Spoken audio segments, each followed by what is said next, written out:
ikut untuk ibadah umum di Vincero Ministry ini. Saya mengucapkan selamat datang. Sekedar saya informasikan kembali bahwa Vincero Ministry ini adalah pelayanan komunitas yang bergerak di bidang eh, sesuai amanat agung di Markus 16 ayat 15 sampai 16, yaitu melakukan PSD. PSD adalah Preach, Heals, dan Deliverance. Pengajaran, kesembuhan batin, dan pelepasan. Jadi Bapak Ibu, kami dengan sukacita untuk welcome dengan kehadiran Bapak Ibu pada malam hari ini, di mana pada malam hari ini akan ibadah umum pada bulan ini akan dilayani oleh Pastor Hengki Kusworo. Untuk sebelumnya, mari kita bersatu hati, kita berdoa, dan kiranya apa yang kita lakukan pada malam hari ini boleh menyenangkan hati Tuhan Yesus, dan setiap kita boleh menerima kemenangan dan kepuasan makanan rohani yang luar biasa. Kita bersatu hati dalam doa. Bapa di dalam kerajaan surga, Bapa terima kasih untuk kebaikan-Mu pada setiap kami Tuhan. Terima kasih Tuhan, Kau izinkan kami Tuhan Yesus untuk hadir menikmati makanan rohani yang sudah Engkau sediakan untuk kami Tuhan Yesus. Kiranya Tuhan Yesus Engkau jamah setiap jiwa yang hadir pada malam hari ini Tuhan. Kau pegang kendali Tuhan ibadah pada malam hari ini Tuhan. Tuhan, semua yang hadir Tuhan di tempat ini tidak pulang atau tidak selesai dengan sia-sia, tetapi membawa makanan, membawa kekuatan, membawa sukacita Tuhan datangnya daripadamu saja Tuhan. Engkau bentengi pagari semua Tuhan, setiap sudut ruangan, hati, pikiran, jiwa kami, ruangan rumah kami, keluarga kami Tuhan, pada saat kami melakukan ibadah pada malam hari ini, semua Tuhan ada dalam perlindungan-Mu. Hamba-Mu menyerahkan Pastor Hengki, semuanya Pastor Tri Suseno yang saat ini belum bisa hadir Tuhan untuk ibadah umum ini. Engkau berkati, Engkau sertai beliau Tuhan dimanapun beliau berada Tuhan. Kuserahkan ibadah pada malam hari ini ke dalam tangan-Mu. Engkau bawa banyak jiwa Tuhan Yesus untuk melekat kepadamu ya Bapa, melalui komunitas ini ya Bapa. Di dalam nama Tuhan Yesus Kristus, kita semua yang percaya katakan amin. Silakan brother. Baik, shalom Bapak Ibu semuanya. Jemaat Tuhan, kita boleh kembali berkumpul pada saat hari ini. Dan mari kita bersama-sama kita arahkan hati kita untuk kita mau memuji dan menyembah Tuhan. Haleluya, mari kita naikkan syukur kita kepada Tuhan pada saat hari ini. Haleluya, terima kasih Tuhan. Kami naikkan syukur kepadamu Tuhan. Terima kasih.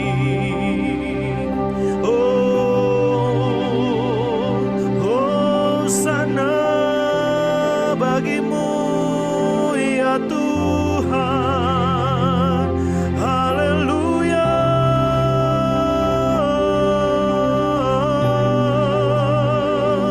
Ya Rabbal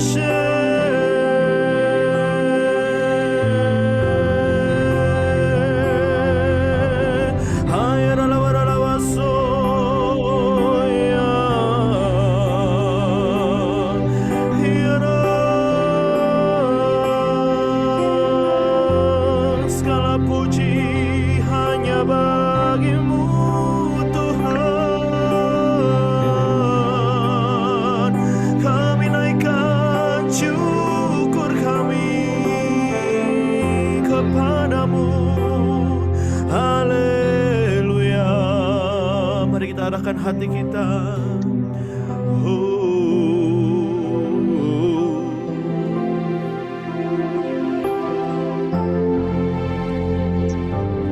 Ku beri kemuliaan dan hormat, ku angkat suara pujian, ku agungkan nama-Mu. Ku beri kemuliaan dan hormat, ku angkat suara pujian, ku agungkan nama-Mu. Sebab Kau besar, perbuatan-Mu ajaib, tiada seperti Engkau. tiada seperti Engkau, sebab Kau besar, perbuatanmu ajaib, tiada seperti Engkau, tiada seperti Engkau. Mari kita bersama-sama naikkan pujian ini. Kami beri kemuliaan dan kehormatan. Ku beri kemuliaan bagi-Mu Tuhan dan hormat. Ku angkat suara pujian, ku agungkan nama-Mu. Ku beri kemuliaan dan hormat. Ku angkat suara pujian, ku agungkan nama-Mu, sebab Kau besar, perbuatanmu ajaib, tiada seperti Engkau, tiada seperti-Mu Tuhan, tiada seperti Engkau, sebab Kau besar, perbuatanmu ajaib, tiada seperti Engkau, tiada seperti Engkau, sebab Kau besar, sebab Kau besar, perbuatanmu ajaib, tiada seperti Engkau, tiada seperti-Mu Tuhan, tiada seperti Engkau, sebab Kau besar, perbuatanmu ajaib, tiada seperti Engkau, tiada seperti Engkau. Oh, oh, oh, sebab Kau besar, perbuatanmu ajaib, tiada seperti Engkau, tiada seperti-Mu Tuhan, tiada seperti Engkau, sebab Kau besar, perbuatanmu ajaib, tiada seperti Engkau, tiada seperti Engkau, tiada seperti-Mu, tiada seperti Engkau, tiada seperti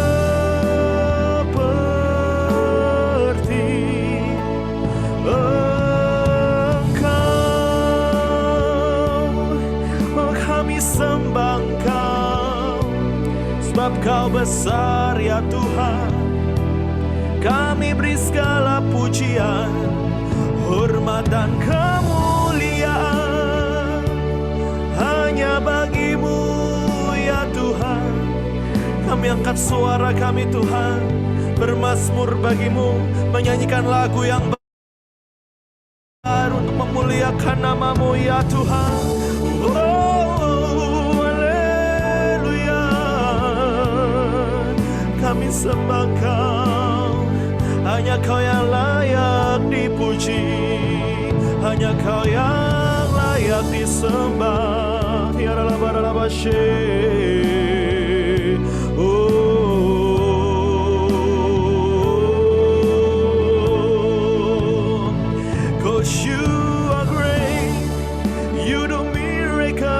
So great, there is no one else like You.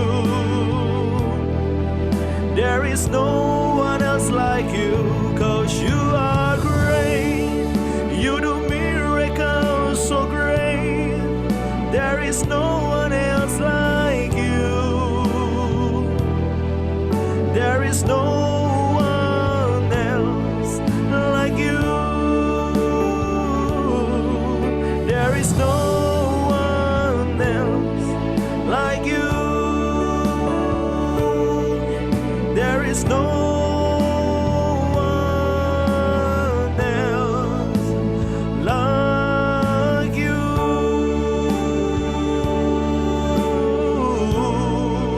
Oh Tuhan, kami rindukan hadirat-Mu, kami rindukan kuasa-Mu. tempat kami, dimanapun kami berada.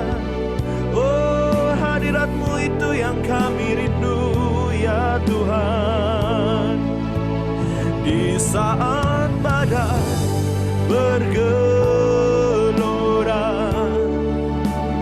ku akan terbang bersamamu.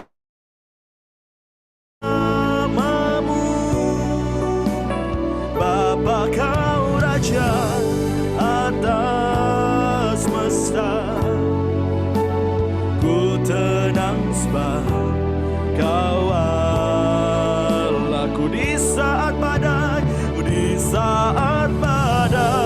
bergelora, kami akan terbang, ku akan terbang bersamamu. Bapa, Kau Raja atas semesta, ku tenang sebab Kau Allahku. Lingkupi kami Tuhan, lingkupiku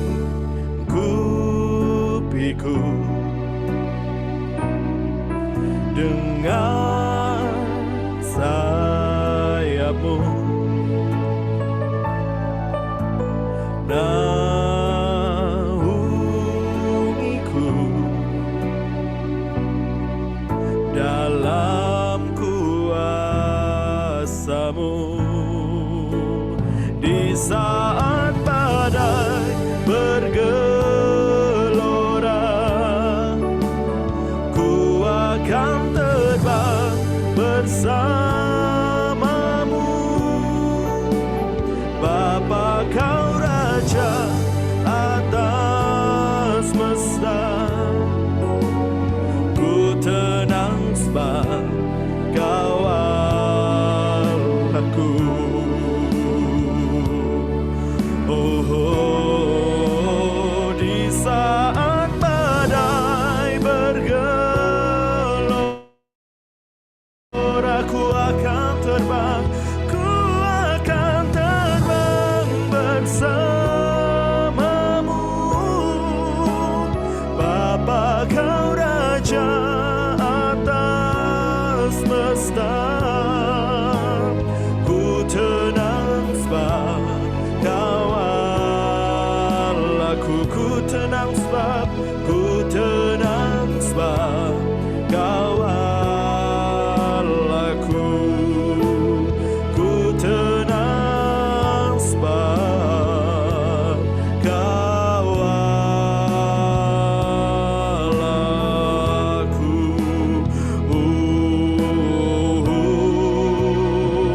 Aku punya Tuhan yang besar, yang telah berjanji dan sanggup menggenapi. Imanku bersepakat percaya kuasa-Nya. Ku terima sekarang kemenangan dari-Mu.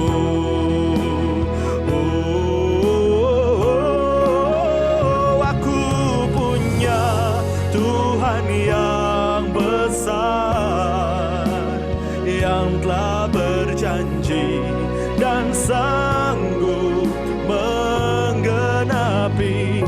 Imanku bersepakat percaya kuasa-Nya. Ku terima sekarang kemenangan dari-Mu. Lebih lagi kita pujikan lagu ini bersama-sama, kita katakan, aku punya Tuhan yang besar. Oh, aku punya Tuhan yang besar, yang telah berjanji dan sanggup menggenapi. Imanku bersepakat percaya kuasa-Nya. Ku terima sekarang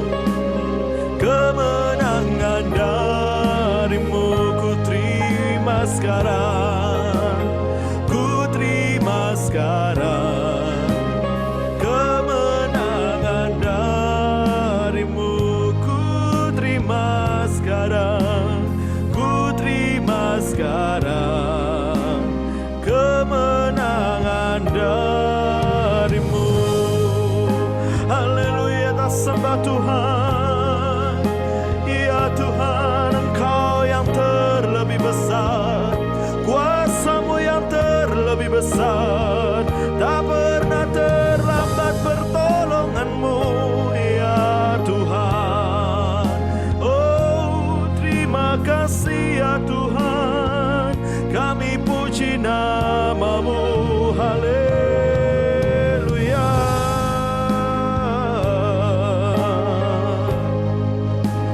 Ya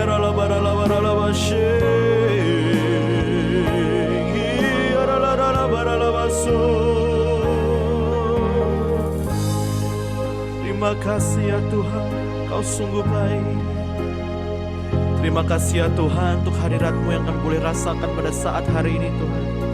Dan biar terus Tuhan Kau yang berperkara dalam setiap hidup kami Tuhan. Biar rencana-Mu Tuhan yang terjadi dalam setiap kehidupan kami. Biar rencana-Mu Tuhan yang tergenapi atas setiap hidup kami Tuhan. Terima kasih ya Tuhan. Sebentar kami akan mendengarkan firman-Mu Tuhan. Kau yang mempersiapkan setiap kami, hati kami, pikiran kami Tuhan. Kami mau sambut firman-Mu Tuhan dengan sukacita. Dalam nama Tuhan Yesus Kristus kami sudah berdoa dan mengucap syukur. Haleluya. Amin. Baik, saya serahkan kembali kepada host. Baik Bapak Ibu, terima kasih Brother Jeremia untuk pujian dan penyembahannya. Dan hari ini seperti yang saya sampaikan tadi bahwa pada ibadah umum bulan Juli ini firman Tuhan akan disampaikan oleh Pastor Hengki Kusworo. Silakan Pastor Hengki, waktu dan tempat dipersilakan. Yuk kita berdoa. Kami bersyukur Tuhan untuk malam hari ini. Terima kasih. Biar kebenaran ini akan membuka mata rohani kami dan kami percaya kebenaran yang kami kenal, ketahui itu akan memerdekakan hidup kami dalam semua aspek segi dalam hidup kami. Di luar Engkau, hamba-Mu tidak dapat berbuat apa-apa. Mari Roh Kudus lakukan sesuatu. Dalam nama Yesus kami berdoa. Amin. Ya, shalom saudara semua. Di malam hari ini saya ingin membagikan sesuai dengan tema yang sudah saya berikan kepada host, bahwa saya kasih judul khotbah saya adalah The Giant Killer atau pembunuh raksasa. Saudara, tentunya kalau kita bicara tentang namanya pembunuh raksasa, kita akan teringat dengan peristiwa Daud. Bagaimana Daud bisa mengalahkan Goliat dengan hanya satu batu, dengan 5 batu yang di tangan dan umban, dan kemudian membuat Goliat terjerembab dan akhirnya mati. Dan Daud menjadi seorang pahlawan besar. Tapi sebelumnya kita akan mulai dulu dilihat di kitab 1 Samuel pasal yang ke-17. Di 1 Samuel pasal 17, ayat 1 sampai yang ketiga. Ada apa di peristiwa di tempat pada saat Daud itu mengalahkan Goliat yang disebut dengan nama Efes Damim. Kita lihat bersama-sama 1 Samuel 17, ayat 1 sampai yang ketiga. Orang Filistin mengumpulkan tentaranya untuk berperang. Mereka berkumpul di Soko yang di tanah Yehuda dan berkemah antara Soko dan Aseka di Efes Damim. Jadi kalau saudara lihat ada satu kata berkata Efes Damim. Arti kata Efes Damim itu adalah tapal batas darah atau tempat di mana darah itu sedang dioleskan. Saul dan orang-orang Israel juga berkumpul dan berkemah di lembah Tarbatin. Mereka mengatur barisan perangnya berhadapan dengan orang Filistin. Jadi kalau saudara baca background dari cerita ini adalah bagaimana Israel hari itu menghadapi pasukan bernama pasukan Filistin hampir 1 bulan. Mereka berbaris, satunya di barat, satunya di timur. Kemudian mereka hanya melontarkan kata-kata yang diucapkan, kemudian dilontarkan, mana pahlawanmu, mana orangmu, mana heromu, mana orang-orang itu, dan akhirnya mereka bubar. Dan kemudian Israel ketakutan hampir 1 bulan. Israel ketakutan dengan namanya setiap ucapan-ucapan yang keluar dari mulut orang-orang Filistin, karena mereka mempunyai seorang pahlawan bernama Goliat yang tingginya di atas rata-rata atau keturunan raksasa. Nah, sekarang kita lihat bersama-sama. Di sini ada satu kata di Aseka di Efes Damim. Apa itu Efes Damim? Efes Damim adalah tapal batas darah. Efes Damim adalah tempat di mana setiap kali kita pada saat mengenal Tuhan Yesus sebagai Tuhan Juru Selamat, di dalam hidup kita ada namanya tempat tapal batas darah, di mana setan atau kuasa gelap manapun tidak bisa menyentuh kita pada saat ada darah Yesus di dalam hidup kita. Saya pernah mengalami peristiwa ini pada saat dulu saya seringkali ditanya sama orang, Pak, bisakah orang Kristen itu kena santet? Saya berkata, kalau orang Kristen itu sedang mengaplikan efes damin, atau orang Kristen itu sudah ada tapal batas darah, atau ada tanda darah, bukan, ada tanda darah Yesus dalam hidup kita, tidak ada satu setan atau demit atau hantu manapun yang bisa menyentuh kita, atau santet atau sumpah yang bisa menyentuh kita. Kenapa? Karena kalau sampai ada tapal batas darah atau ada tanda darah dalam hidup kita, yaitu darah Yesus, dan kemudian orang Kristen kena santet, artinya berarti kita mau berkata bahwa darah Yesus tidak punya kuasa. Betul ya? Darah Yesus ada ter-apply dalam hidup kita pada saat kita menerima Tuhan sebagai Tuhan dan Juru Selamat. Jadi kita ini menjadi orang yang sangat-sangat powerful karena ada Roh Kudus yang ada di dalam diri kita, dan tubuh kita tempat di mana Roh Allah tinggal, dan kita percaya ada tanda darah dalam hidup kita sehingga setan manapun atau setan paling kuat manapun tidak bisa menyentuh kita. Nah, saya pernah mengalami, saya suatu kali itu pernah berdoa, saudara. Waktu itu saya sedang berdoa, dan saya berkata, Tuhan, hari itu sedang marak sekali sebelum COVID, kalau itu nggak salah, sekitar tahun 2018, mungkin 18 atau 17, saya berkata, Tuhan, kalau boleh aku tuh mendoakan satu sekolah yang isinya orang kerasukan setan semua.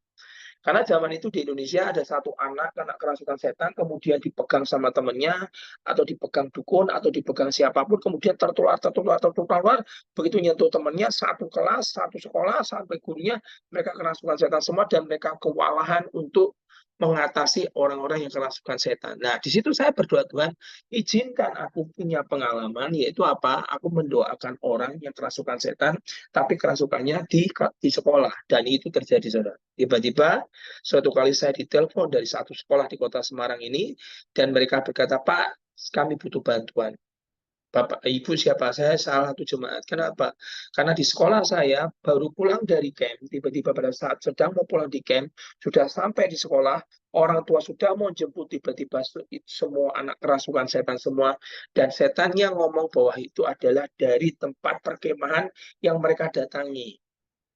Sudah saya panggilkan orang pintar, saya sudah panggilkan dukun, dan mereka semua menyerah karena hampir 3 kelas itu semua kerasukan setan. Saya datang ke sana dengan teman saya berkata kepada teman saya, kamu berani nggak ikut saya? Saya bilang, apain Pak? Oh, kita doakan orang kerasukan setan. Dipikir itu satu orang. Begitu saya bawa dia, satu lagi, kemudian namanya Yosua, kemudian saya pergi ke sana, sampai di sana keluar dari mobil, begitu lihat ada 3 kelas anak yang kerasukan setan, dia shock dan dia kecut hatinya. Saya berkata, kamu berani nggak?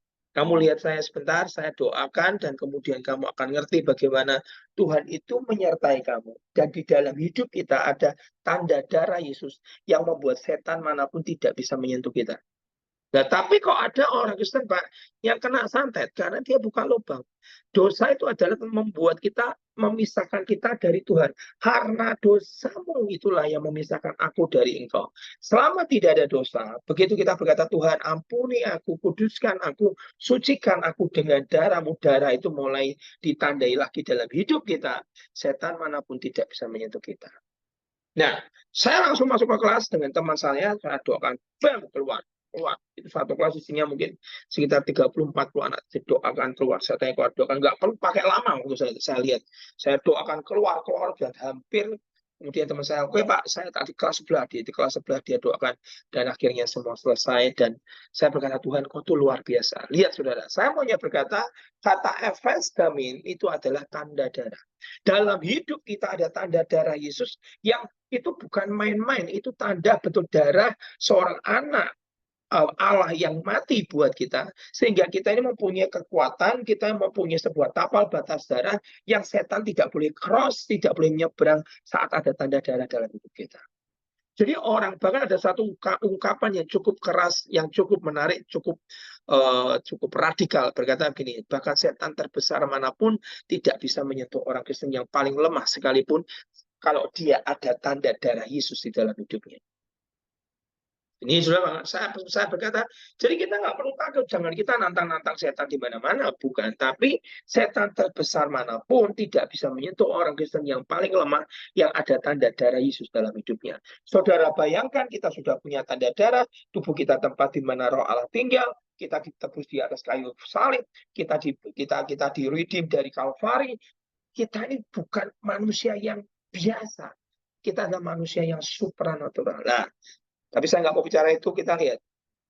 Begitu luar biasanya tanda darah. Begitu, waktu kalau saudara baca itu lebih lanjut lagi, begitu Goliat itu menyeberang setelah 1 bulan, mereka hanya berkoar-koar kanan kiri, mereka menyeberang, melanggar tapal batas darah Goliat itu. Daud melemparkan batunya dan kena ke jidatnya, dan akhirnya Goliat mati. Saudara, apa yang terjadi pada saat kita mengapply atau kita memakai tanda darah? Makanya kalau kita pergi kemanapun, kita pergi kepada Tuhan, urapi aku, bungkus aku dengan darah Yesus. Itu sangat powerful. Suatu kali saya baca buku, namanya bukunya Mukendi. Hari itu tiba-tiba sang permaisuri dari gereja setan ini ingin keluar rohnya, kemudian dia ingin mencari orang Kristen dan ingin membunuh dia. Pada saat dia lihat orang Kristen, dia sudah keluarkan tubuhnya, roh gosip mau dia keluarkan tubuhnya, dan dia lihat orang Kristen, dan dia ingin masuk, dia ingin remas itu namanya jantungnya, supaya dia mati. Tiba-tiba dia lihat orang itu Kristen sedang telanjang, saudara. Telanjangnya kenapa? Berarti kalau dia telanjang, tidak ada tanda darah dalam hidupnya. Orang Kristen yang ada cover, ada perlindungan, atau seperti ada circle, ada seperti tudung dalam hidupnya, berarti ada tanda darah dalam dirinya. Begitu dia, wah ini orang Kristen sedang tidak ada tudung, dia seperti di alam roh aku lihat telanjang. Dia sudah mau bunuh, tiba-tiba dia lihat orang Kristen itu sedang berlutut dan berkata kepada Tuhan, Tuhan ampuni dosaku. Atas dosa yang aku perbuat, ampuni aku, sucikan aku, basuh aku dengan darahmu. Begitu dia ucapkan kata itu, dia mau masuk ke dalam hidup orang itu, dia terpental dan dia keluar. Dan permaisuri daripada gereja setan ini berkata, betapa hebatnya Efes Damim. Kekuatan orang Kristen itu, tanda darah. Padahal saya sudah lihat dia lubang, dirinya telanjang, itu bisa aku bunuh.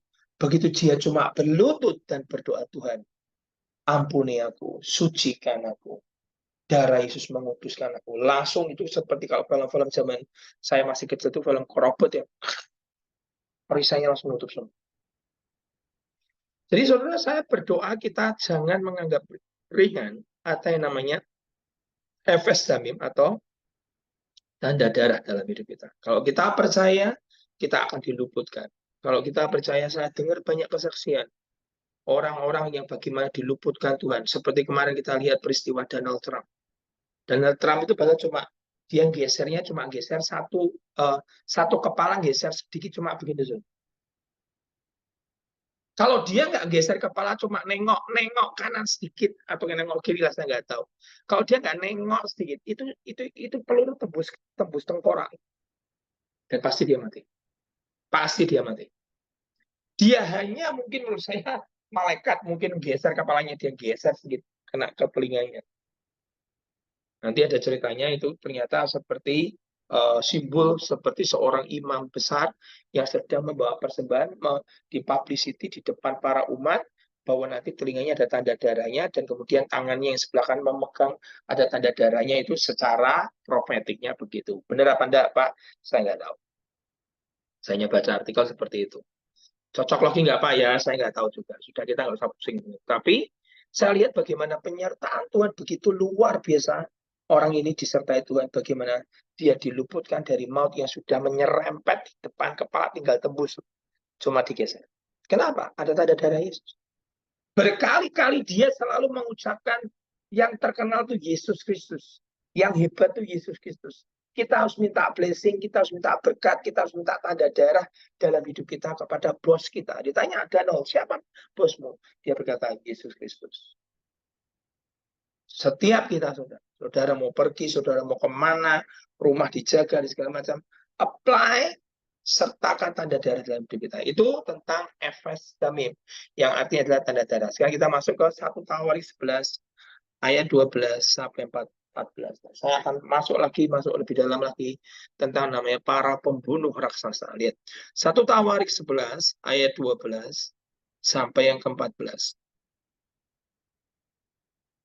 1 Tawarik 11 ayat yang ke-12 sampai yang ke-14. Dan sesudah dia, ini bicara tentang triwira. 3 perwiranya Daud yang sangat hebat itu mengalahkan semua panglimanya, mengalahkan semua orang gagah perkasa, dan salah satu triwiranya itu bernama Eleasar anak Dodo. Dan sesudah dia, Eleasar anak Dodo, orang Ahohi itu, ia termasuk ketiga pahlawan itu, ia ada bersama-sama Daud di mana? Di Pasdamim. Jadi Eleasar anak Daud itu ada bersama dengan Daud di mana? Di Efes Damim. Pas Damim itu adalah kata yang sama, tanda darah. Jadi pada saat Daud mengalahkan Goliat itu di tempat namanya adalah Pas Damim atau Efes Damim, dan Eleasar anak Daud ada di situ. Ketika orang Filistin berkumpul di sana untuk berperang, ada, perhatikan katanya, sebidang tanah ladang penuh jelai di sana. Ada sebidang tanah ladang penuh jelai di sana. Ketika tentara mereka melarikan diri dari hadapan orang Filistin, maka berdirilah mereka di tengah-tengah ladang itu, mereka dapat mempertahankannya dan memukul kalah orang Filistin. Demikianlah diberikan Tuhan kemenangan yang besar. Kenapa Eleasar anak Dodo orang Ahohi itu mempertahankan satu tempat bernama ladang penuh jelai di Efes Damim? Kenapa dia mempertaruhkan nyawanya menghadapi ratusan bahkan ribuan orang, seorang diri hanya mempertahankan ladang jelai? Padahal ladang jelai itu bukan ladang gandum. Ladang jelai adalah ladang yang untuk orang miskin, memberi makan untuk orang miskin. Buat apa dia mempertaruhkan nyawa untuk mempertahankan satu ladang jelai? Ternyata ada kisahnya, saudara.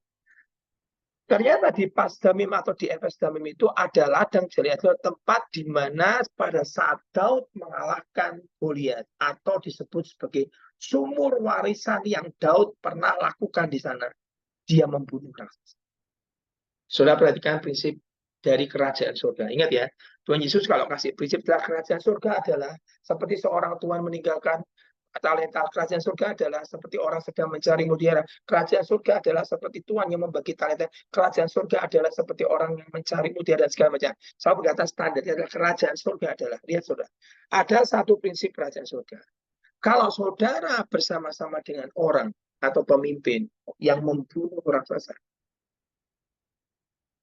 dan pemimpin itu sudah berhasil membunuh raksasa dalam hidupnya, istilahnya Goliat.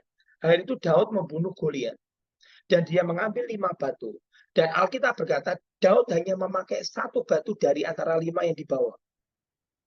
Begitu dia ambil batu pertama, langsung dilempar umbannya, kena ke jidatnya si Goliat, langsung tembus ke tengkoraknya dan langsung untuk mati. Baru bayangkan, seorang Goliat yang raksasa saja kena batu tembus tengkorak aja langsung mati. Donald Trump itu tinggal miris itu peluru. Dan geser situ kena tengkoraknya, dia meninggal. Betapa penyertaan Tuhan atas Donald Trump luar biasa. Tapi saudara lihat ini baik-baik. Apa yang terjadi yang membuat Eleasar anak Dodo mempertahankan ladang jelai itu? Ternyata adalah sumur warisan yang Daud pernah gali dan menyumberkan sebuah sumberan warisan rohani, yaitu apa? Dia melahirkan para pembunuh raksasa. Dia hanya pakai 1 batu dari 5 batu yang dia bawa. Kenapa Daud bawa 5 batu? Ternyata profetik. Di dalam 5 batu itu ternyata Daud sudah tahu bahwa ada 5 raksasa yang harus dibunuh. Dan Daud masih membunuh cuma 1 raksasanya bernama Goliat yang pertama. Dan bagaimana dengan yang 4? Yang 4 yang membunuh raksasa adalah semua anak buahnya, termasuk saudara dan saya. Kalau kita berkumpul dengan orang yang pernah menerobos membunuh raksasa, atau menghadapi tantangan, badai, rintangan, membunuh raksasa, memindahkan gunung dari hidupnya, kita lihat, kita hidup, kita istilahnya menjadi hamba bagi Tuhan itu, atau kita mengabdi, atau kita ini pernah ikut bersama dengan dia, seperti 3 triwira ini ikut kepada Daud. 3 triwira itu juga membunuh raksasa yang sama seperti yang Daud lakukan. Contoh, saya kasih kesaksian. Dulu saya lihat gembala saya membangun gedung gereja Holy Stadium itu dengan cucuran air mata dengan berlutut.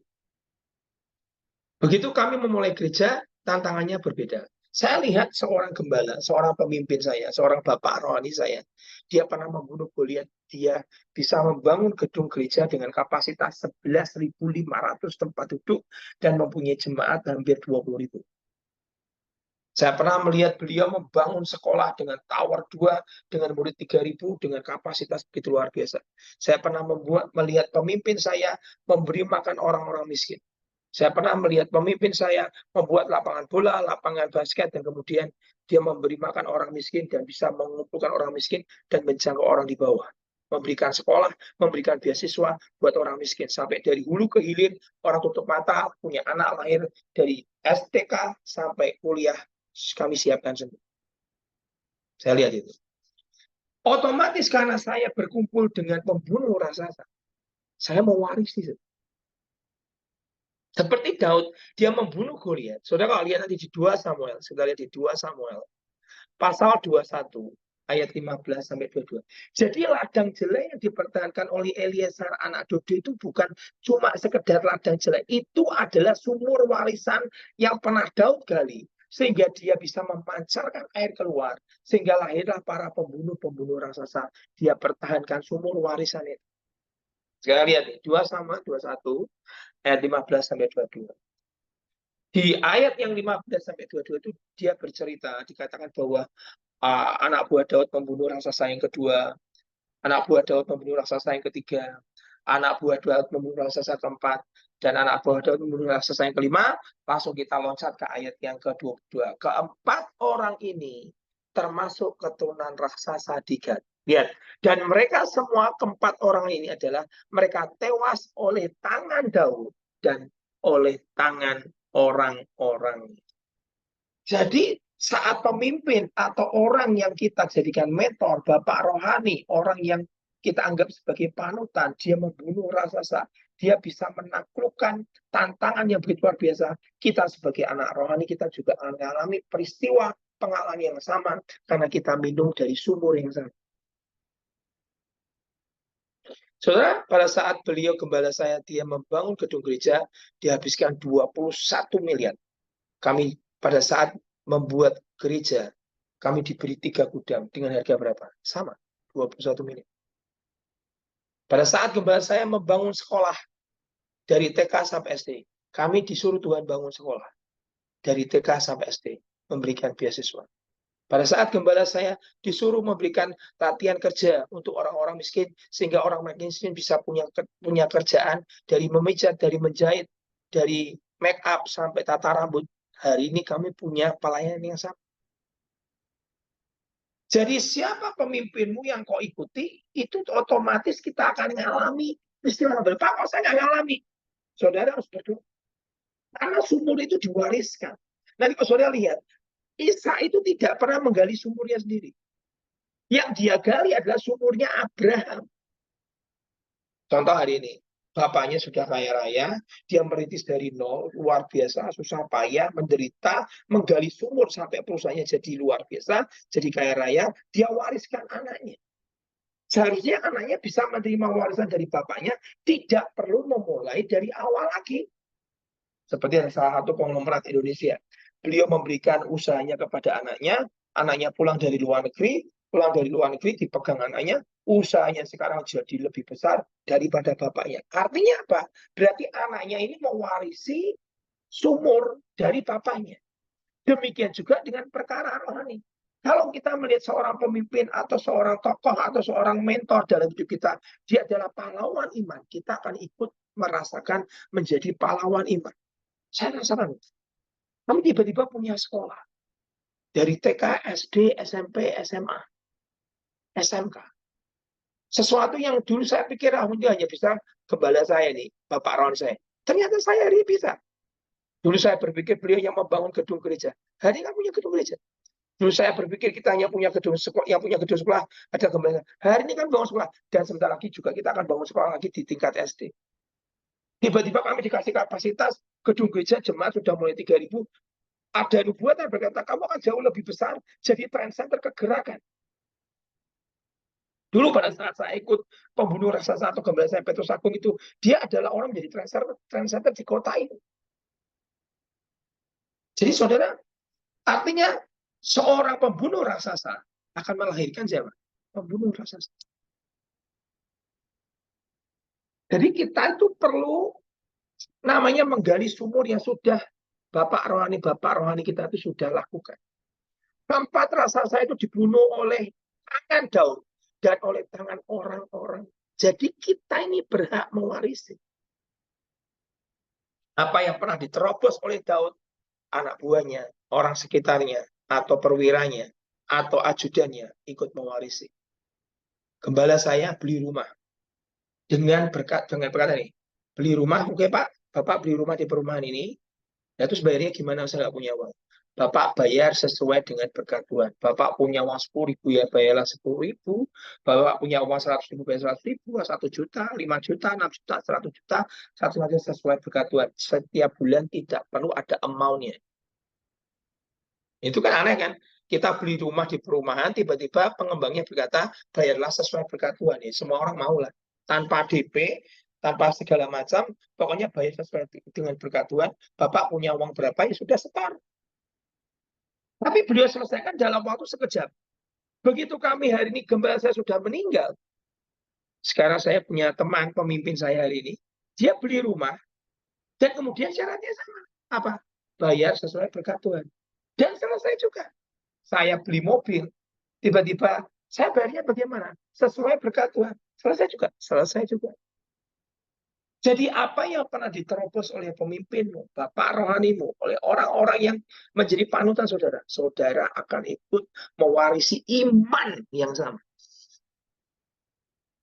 Amin.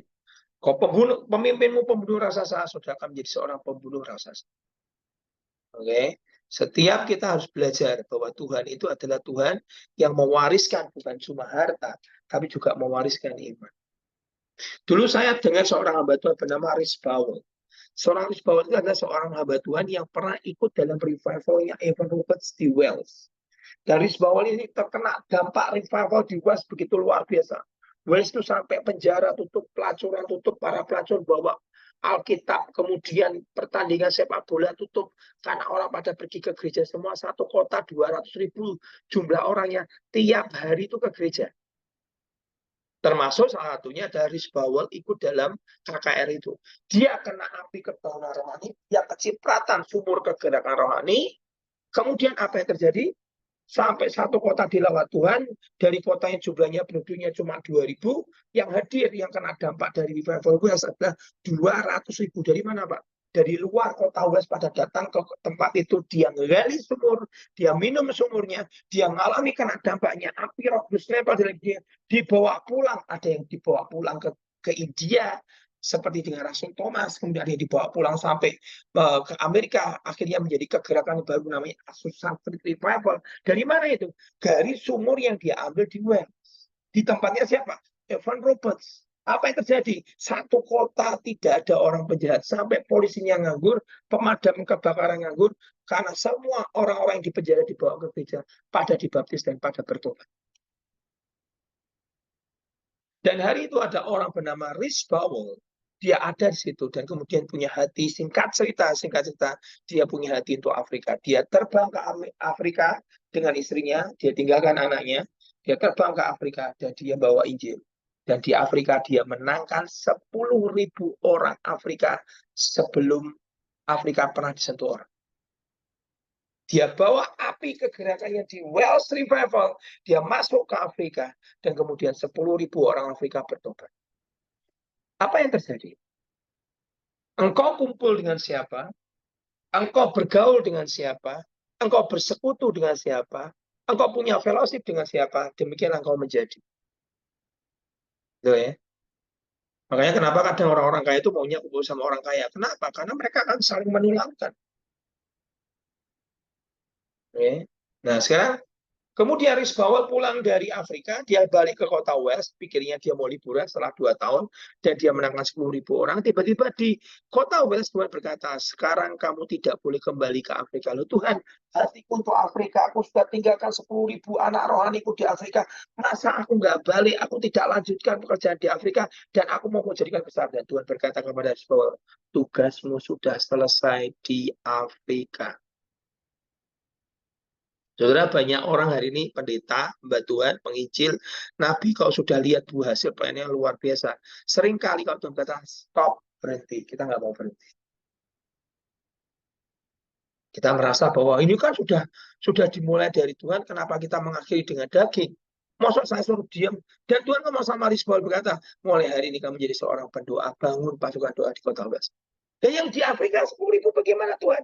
Aku yang ngurus. Dalam misiku ke Afrika berarti tenang, nanti aku akan temukan orang untuk menggantikan. Dia bangun pasukan doa di Wales, dan ternyata Tuhan sudah punya rencana untuk Risau. Kenapa dia harus bangun pasukan doa di Wales? Hari itu Tuhan sedang menghadapi orang bernama Hitler di Perang Dunia Pertama atau Kedua. Dan gara-gara doanya Risbawel, Hitler kalah perang dengan Rusia, dan Hitler mati.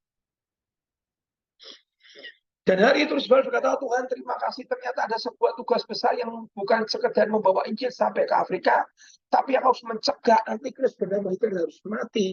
Kalau enggak dia akan merajalela, akan mengerikan. Dan hari itu dia bangun pasukan doa dan berhasil menumbangkan rezimnya Hitler. Terus dia berpikir, berarti tetap Afrika, impian tentang Afrika untuk dimenangkan hilang. Tiba-tiba Risbawel disuruh Tuhan, di Wales buatlah sekolah Alkitab. Dia bangun sekolah Alkitab. Pada saat dia bangun sekolah Alkitab, tiba-tiba masuklah satu orang pemuda yang hari ini sangat terkenal. Dan orang itu bernama siapa? Reinhard Bonnke. Reinhard Bonnke dari kota Jerman, di Frankfurt, di negara Jerman. Dia naik kereta pergi ke kota Wales di Inggris. Dan sampai di kota Wales, dia menjadi murid dari Risbawel. Dan hampir saja ilmu khotbahnya dia dapat 0, dan hampir saja dia tidak lulus. Tapi tiba-tiba orang bernama Reinhard Bonnke mengambil sumur kegerakan dari kota Wales. Dia minum sumur itu, dia ambil sumur kegerakan itu, dia bawa pulang ke Jerman. Dan orang ini ternyata adalah orang yang akhirnya masuk Afrika, bernama Reinhard Bonnke. Dari Risbawel tidak pernah terhentikan pelayanan di Afrika. Risbawel hanya 10.000 dia menangkan. Reinhard Bonnke memenangkan berapa saudara? 80 juta orang Afrika dalam bentuk sebuah surat keputusan untuk menerima Yesus.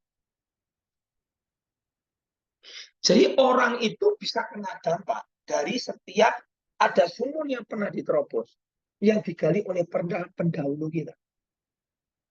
Kalau pendahulu menerobos masalah keuangan, secara keuangan anaknya akan melepas, mengalami kebebasan masalah keuangan. Tapi kalau pendahulunya terjerat hutang dan tidak bisa lepas, nanti musuh yang sama akan dihadapi oleh anaknya. Tapi kalau kau bisa menerobos, kau akan terima namanya terobosan masalah keuangan juga. Dan kemudian akhirnya Reinhard Bonnke masuk ke Afrika dan dia menangkan 80 juta orang Afrika. Dan kemudian Risbawel meninggal dan akhirnya tempat Alkitabnya itu dijual dan segala macam, dan akhirnya mau dijadikan tempat yang sekuler. Tiba-tiba Tuhan bicara kepada seorang hamba Tuhan dari Singapura berkata, pergi ke Wales, cari bekas sekolahnya Risbawel, beli itu apa? Karena di situ ada sumur kegerakan di tahun abad 18 sekian. Ini pendeta sudah di tahun 2000 sekian. Beli sekolah kitab itu. Karena aku tahu di situ pernah ada sumur kegerakan. Saudara, apa yang pernah kau terobos menjadi sumur, itu akan dihargai Tuhan. Sekarang kita lihat sama-sama di Kejadian 26 ayat 18. Bapak ada lagi ngomong sumur terus. Apa iya toh Pak, sumur itu ada. Lihat Kejadian 26 ayat yang ke-18. Kejadian 26 ayat yang ke-18. Kemudian Ishak menggali kembali sumur-sumur yang digali dalam zaman siapa? Abraham. Ishak itu tidak pernah menggali sumurnya sendiri. Dia menggali sumur yang digali oleh Abraham. Kenapa, saudara? Kalau engkau menggali sumur yang baru, akan lebih susah, akan lebih sulit, akan butuh waktu lebih lama. Betul ya? Perkara rohani itu sama. Kalau engkau mewarisi iman dari bapakmu, mewarisi iman dari bapak rohanimu, akan lebih cepat. Tidak perlu kamu bayar harga seperti bapak rohanimu atau bapak kandung. Saudara tinggal mewarisi, saudara tinggal mengeksekusi. Kemudian Ishak mengambil kembali sumur-sumur yang digali oleh digali dalam zaman Abraham, ayahnya, dan yang telah ditutup oleh orang-orang Filistin. Jadi sumur-sumur yang pernah digali oleh para pendahulu kita atau bapak rohani kita seringkali tertutup oleh batu-batu yang ditutup oleh orang Filistin. Misalnya nih, saudara anak daripada konglomerat. Berarti orang tuamu itu pernah tembus masalah sumur berkat secara finansial dalam hidupmu. Saya bahas saudara adalah anak dari seorang hamba Tuhan pendeta yang pernah merintis penginjilan di desa-desa sampai ke gunung-gunung, ke celah-celah, sampai akhirnya terjadi kegerakan yang luar biasa di satu desa.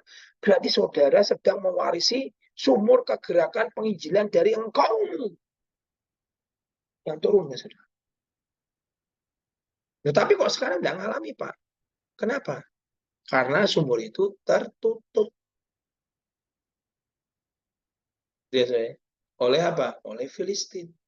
Jadi perlu digali, lihat nih. Dan ayatnya, dan yang telah ditutup oleh orang Filistin sesudah Abraham mati. Disebutkannya lah nama sumur-sumur itu menurut nama-nama yang telah diberikan oleh ayahnya. Jadi Isa itu menggali sumurnya Abraham. Sumur yang sudah pernah digali dan yang memberi nama adalah nama sumurnya Abraham. Dan sumur yang terakhir yang ketiga digali oleh Isa gara-gara direbut sama Abimelek adalah sumurnya dikasih nama Rehobot. Jadi dalam hidup kita, kita ini tidak perlu menggali sumur yang baru. Kita hanya mewarisi sumur yang baru. Kalau bapakmu seorang pembunuh raksasa, anaknya adalah pembunuh raksasa. Okay. Saya ini punya warisan dari oma saya atau warisan dari oma dari bobo atau saya gitu. Jadi oma istri saya itu setiap pagi itu berdoa jam 3 pagi. Itu bertahun-tahun. Oma dari istri saya itu adalah orang yang cinta Tuhannya luar biasa, anaknya banyak. Tapi keluarga miskin. Tapi tiap pagi oma ini selalu berdoa untuk anaknya. Jadi hakim, jadi pendeta, jadi konglomerat, jadi terus ya, jadi guru, jadi ini, jadi pengusaha hebat. Didoakan 9 anaknya oleh oma ini. Itu oma istri saya. Dan yang didoakan sama oma istri saya itu jadi semua. Jadi orang sukses. Jadi istri saya mewarisi sumur yang pernah digali oleh omanya. Itu warisan iman. Jadi kalau kita ini hidup benar, ternyata kita tuh mewariskan iman, sumur kegerakan, sumur kebebasan dalam finansial, sumur rohani, kasih kepada anak cucu kita. Oke, Pak, saya ini sukanya utang terus. Ya, saudara akan mewarisi utang buat anak-anakmu. Musuh atau Filistin yang tidak pernah kau kalahkan dalam hidupmu akan dihadapi anak-anak.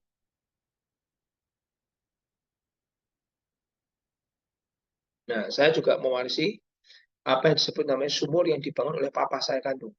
Papa saya itu tiap pagi bangun jam 4, dia selalu berdoa, dan papa saya itu meninggalnya diberitahu Tuhan. Hari ini kamu pulang. Dijemput. Itu warisan iman yang papa saya pernah dapatkan dari itu. Saya berhak mewarisi. Diberitahu. Sudah ya, aku tak pulang dulu. Pulang ya, meninggal. Dijemput, aku udah dijemput oleh Tuhan. Tak pulang dulu. Lipat tangan, tutup mata. Dan papa saya pun. Enak gak, saudara? Oh enak. Dijemput Tuhan Yesus, diberitahu. Dijemput kapan, jam berapa. Almarhum Kenneth Hagin diomongin Tuhan. Kenneth Hagin besok jam 8 pagi aku bawa kamu pulang. Ngomong sama istri. Usianya sudah 84. Dia ngomong sama istrinya, yang besok pagi jam 8 aku mau dibawa Tuhan pulang. Kita breakfast dulu sebelum jam 8. Breakfast sama istrinya. Itu menjelang jam 8 dia ngomong sama si istrinya. Udah yang Tuhan Yesus sudah datang. Dia mau jemput aku. Udah. Klub. Ini enggak? Itu apa? Sumur. Warisan. Lester Sumrall. Lester Sumrall. Aduh, nama beliau Tuhan itu siapa? Bukan Lester Sumrall.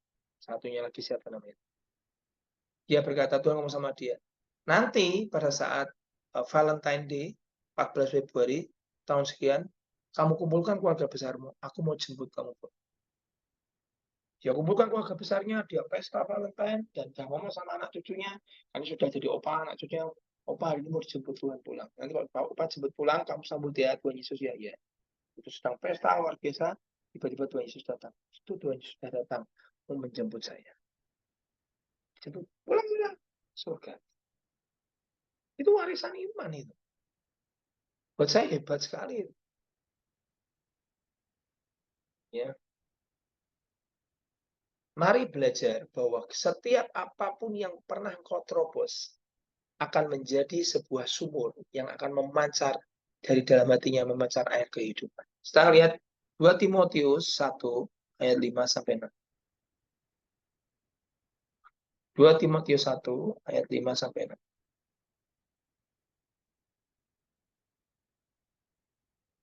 Sebab aku teringat akan imanmu yang tulus ikhlas, yaitu iman yang pertama-tama hidup di dalam siapa? Nenekmu, Louis. Jadi iman itu sudah dikenal, sudah didapatkan dari neneknya Louis. Dan di dalam diturunkan dari neneknya Louis, diturunkan ke dalam ibu siapa? Eunice. Dan yang aku yakin hidup juga di dalam dirimu. Ini Paulus ngomong sama Timotius. Karena itu, ku peringatkan kau Timotius, untuk mengobarkan karunia Allah yang ada padamu oleh penumpangan tangan atas. Jadi Timotius ini mewarisi iman dari neneknya bernama Louis.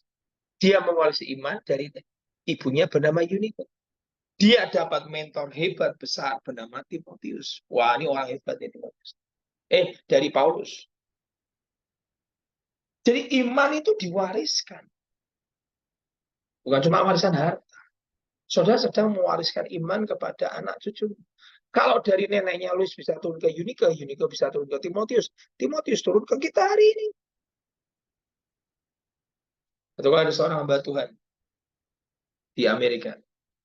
Anaknya begitu lahir kena cerebral palsy. Saya kemarin kebetulan kok lihat ada seorang orang Indonesia, gadis, sudah cukup dewasa, kena cerebral palsy. Kasihan. Badan tuh, jalan tuh goyang semua. Motornya tuh tidak bisa mengontrol urat sarafnya, tidak bisa mengontrol tangannya. Itu dia, untuk tangannya untuk mau manjang atau nggak bisa. Badannya goyang. Kemudian anak dari hamba Tuhan ini seorang wanita, masih bayi. Dokter berkata, ya sudah umur 2 tahun, berkata, wah anakmu kena cerebral palsy. Ya kalau kena cerebral palsy gimana dok? Anakmu akan jadi seperti sayur. Dia tidak bisa memerintahkan motoriknya, menggerakkan tangan, menggerakkan kaki. Itu bisa bergerak sendiri semua. Dia berkata, ya. Dan kemudian apa yang terjadi? Si John hamba Tuhan ini berkata, ya terus gimana dok? Ya nggak ada obatnya. Kamu akan menghadapi anakmu sampai umur besar, dewasa, dan akan mati kena CP, istilahnya, cerebral palsy. Kemudian hamba Tuhan tidak hanya mau menerima perkataan dari dokter itu, dia pulang ke rumah. Ini yang hebat. Perhatikan. Dan carilah kebenaran. Dan kebenaran yang kau kenal dan kau ketahui itu akan memerdekakan kamu. Carilah dahulu kerajaan Allah dan kebenarannya. Maka semuanya ditambahkan kepadamu. Amsal berkata apa? Dan carilah kebenaran seperti engkau mencari harta karun. Dan orang yang bersungguh-sungguh mencarinya, Ibrahim berkata apa? Kau akan mendapatkan upahnya. Dia cari firman tentang kebenaran, tentang kesembuhan. Dia cari ayat-ayat tentang kesembuhan semua. Dia cari semua. Dia baca, dia ucapkan, dia baca, dia ucapkan. Dia masuk dalam doa yang intens. Dia berkata, Tuhan, kalau aku bisa mengenal Engkau sebagai Tuhan Jehovah Rafa. Arti kata Rafa adalah seperti Tuhan yang sedang merajut ulang kain yang sobek. Kata Rafa. Menyembuhkan kain yang sobek. Semua sel-sel dalam tubuh anakku itu sedang robek semua. Kena cerebral palsy, dia berkata. Oleh karena itu, hari ini aku mau percaya bahwa Tuhan kok bisa menyembuhkan anakku.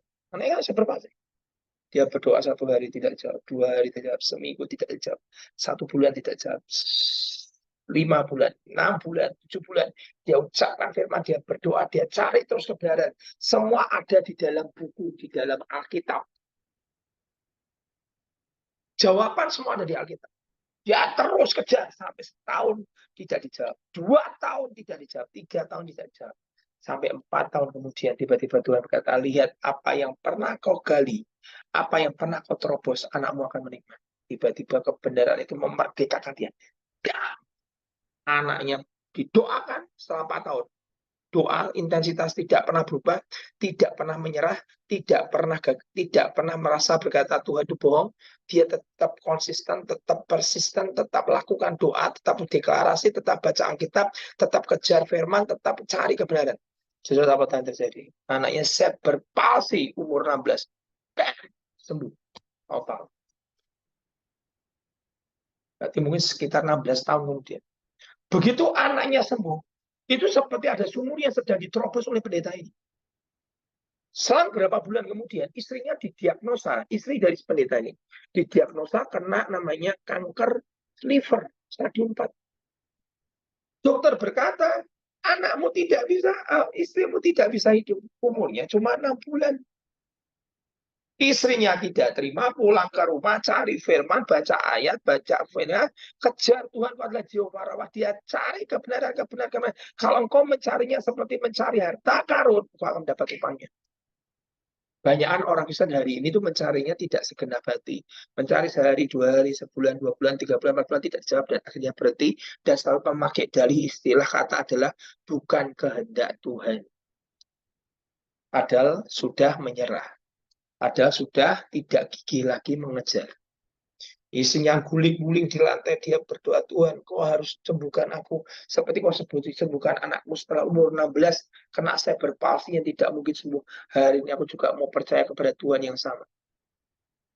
Dia terus berdoa, dia tetap persisten, dia tetap standing on the ground, berdiri di tempatnya, deklarasi, tetap berdoa, dan dia berkata, kapan bisa sembuh? One day, Tuhan akan jawab doa. Seperti kisah Rasul 120 murid menunggu kapan Roh Kudus turun. Dia tidak pernah tahu akan datang hari yang ke-50.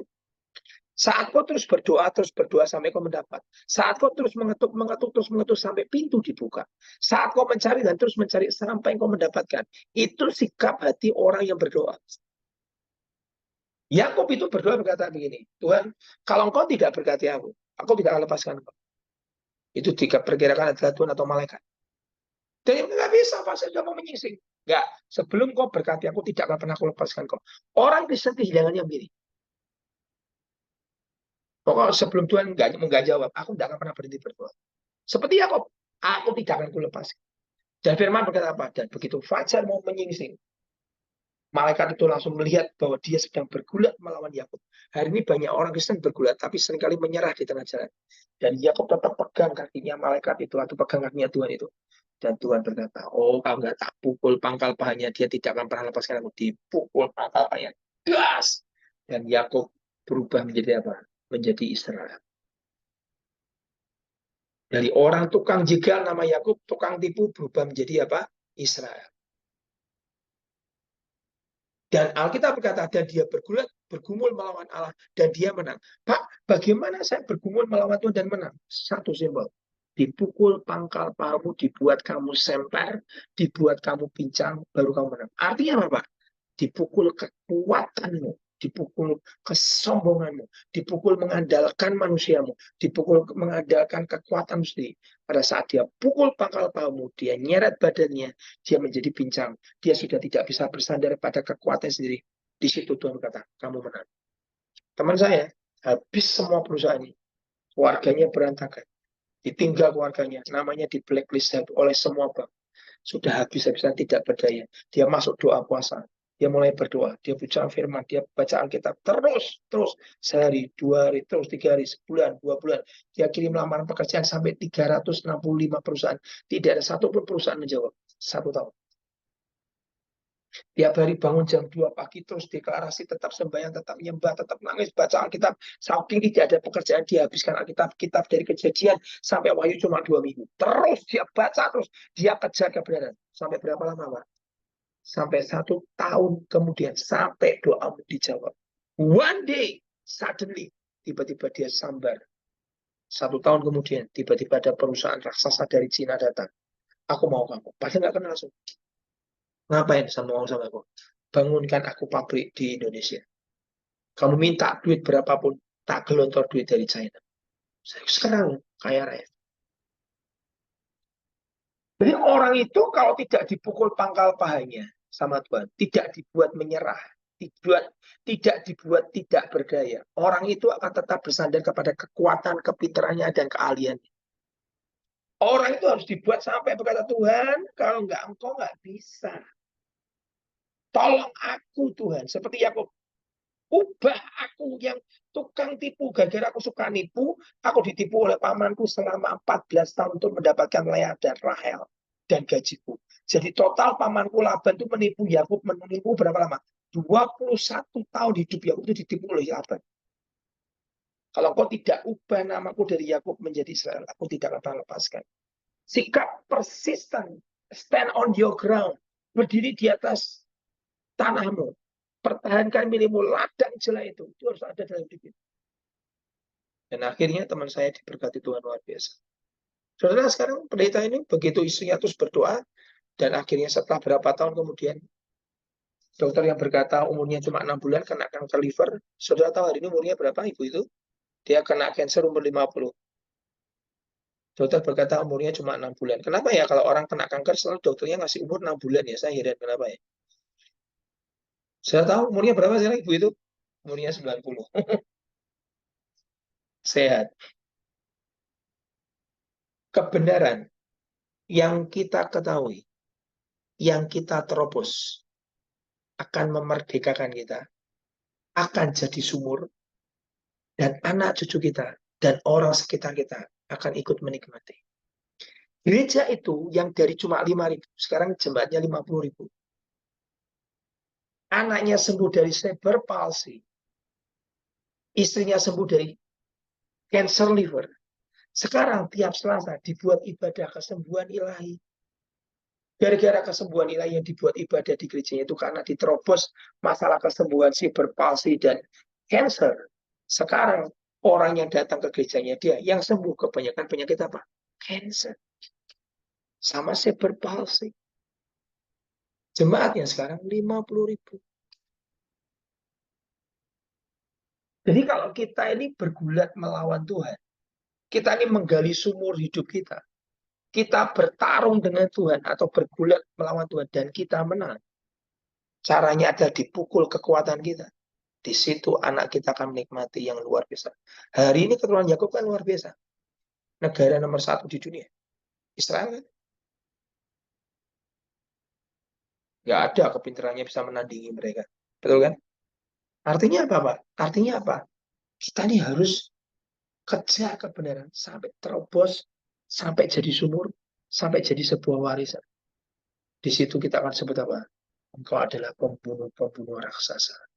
Yang itu. Daud bawa 5 batu. Hanya pakai 1 batu. Goliat tumbang. Ngapain sih Pak bawa 4? Bawa 5? Karena 4 ini disisakan untuk semua anak buahnya. Daud pembunuh raksasa. Anak buahnya juga pembunuh raksasa. Pembunuh raksasa. Pembunuh raksasa. Dan pembunuh raksasa. Hidup kita sama. Saudara ikut siapa? Saudara lihat siapa? Saya bersyukur pernah di bawah orang bernama Petrus Agung. Saya pernah lihat beliau khotbah di depan Maurice Serulu. Di depan 200 delegasi semua bangsa, khotbah dalam bahasa Inggris. Wow, saya bilang. Orang Indonesia khotbah dalam bahasa Inggris, dan itu bukan bahasa ibunya. Itu luar biasa. Jadi saya percaya apa yang pernah diterobos akan jadi sebuah warisan, bukan cuma masalah uang, tapi juga warisan rohani, yaitu warisan iman untuk anak cucu kita. Amin. Tuhan berkati. Yuk kita berdoa. Bapa di surga, kami bersyukur Tuhan untuk malam hari ini. Tuhan anugerah-Mu yang besar. Kami percaya Tuhan, kalau kami mengikut Engkau, mengikut semua para bapak rohani kami, mereka adalah para pembunuh-pembunuh raksasa. Goliat dalam hidup mereka. Kami pun akan menjadi pembunuh-pembunuh raksasa. Dan kami percaya Tuhan, hari ini yang ada di tempat ini, yang sedang mendengarkan firman, kami percaya di dalam nama Yesus, tidak ada satupun kami yang tidak menjadi pembunuh raksasa. Tapi kami adalah orang-orang yang akan menaklukkan, mengalahkan, dan bertarung, dan akhirnya menang. dan kami akan disebut sebagai Israel, yaitu Pangeran Allah. Terima kasih Tuhan. Jadikan kami the giant slayer, para pembunuh-pembunuh raksasa. Karena kami sudah lihat dan kami ikut ambil bagian dalam kegerakan yang besar. Terima kasih Tuhan Yesus. Di dalam nama Tuhan Yesus kami berdoa dan kami percaya. Amin. Luar biasa sekali Pastor Hengki. Terima kasih untuk firman-Nya. Terima kasih Tuhan Yesus. Nah, Bapak Ibu, jika Bapak Ibu ingin bertanya lebih dalam lagi dengan apa yang disampaikan oleh Pastor Hengki, boleh chat dan kita akan ada sesi Q&A. Tapi sebelumnya, saya akan memberikan pengumuman dari Vinsero Ministry. Mohon ditunggu sebentar ya, Pastor. Oke, pengumuman untuk bulan Juli ini bahwa ibadah umum hari ini sudah terjadi dan di firman-Nya disampaikan oleh Pastor Hengki. Dan kemudian Bapak Ibu, jika Bapak Ibu digerakkan oleh Roh Kudus untuk mensupport pelayanan dari Vinsero Ministry ini, Bapak Ibu bisa mentransfernya jika di luar negeri di PayPal atas nama Tri Suseno, dan jika di Indonesia Bapak Ibu bisa transfer ke BCA dengan nomor rekening 51102175899 atas nama Yeni Wijaya. Mohon untuk diberikan note keterangan kolektor. Oke, ibadah umum akan dilayani oleh Pastor Tri Suseno. Beliau ada penanggung jawab sekaligus gembala di Vinsero Ministry ini, dan ini sifatnya adalah terbuka.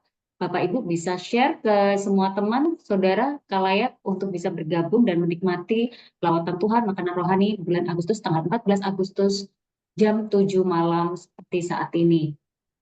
Bapak Ibu, untuk Vinsero Ministry sendiri ada fellowship yang akan dilayani oleh Ibu Gembala kita, Sister Tasya, setiap hari Kamis jam 10 pagi sampai dengan selesai, dan ini pun dibuka untuk umum. Jadi Bapak Ibu jika punya kerinduan untuk memuji dan memuliakan nama Tuhan, menyembah Tuhan, kami undang Bapak Ibu untuk hadir fellowship bersama kami.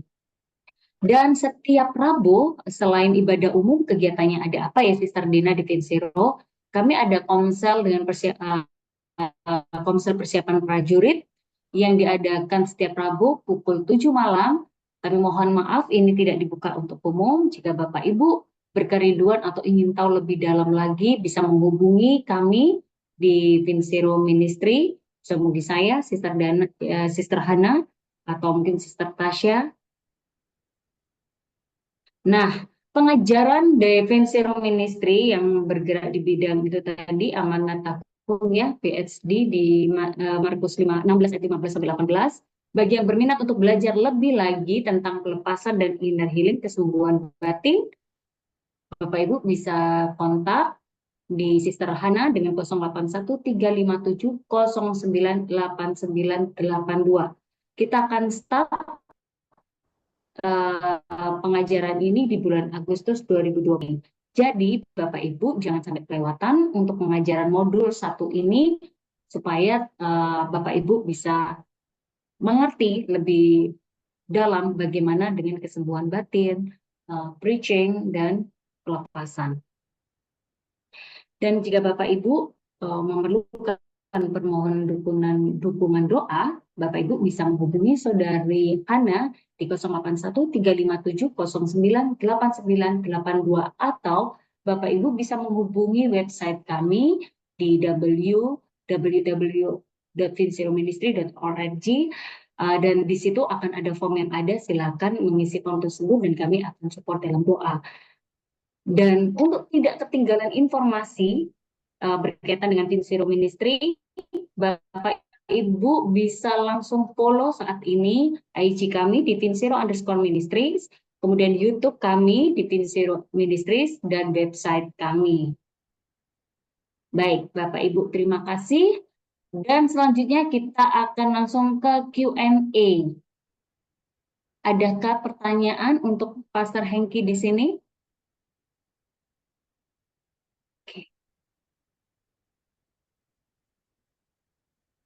Oke. Saya akan cek chat juga.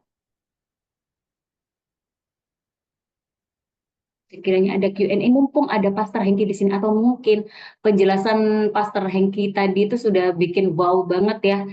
Ternyata giant killer seperti itu. Pastor, mungkin sambil menunggu teman-teman, dengan perjalanan Pastor Hengki sebagai pastor yang luar biasa ya, sampai detik ini dipakai Tuhan luar biasa.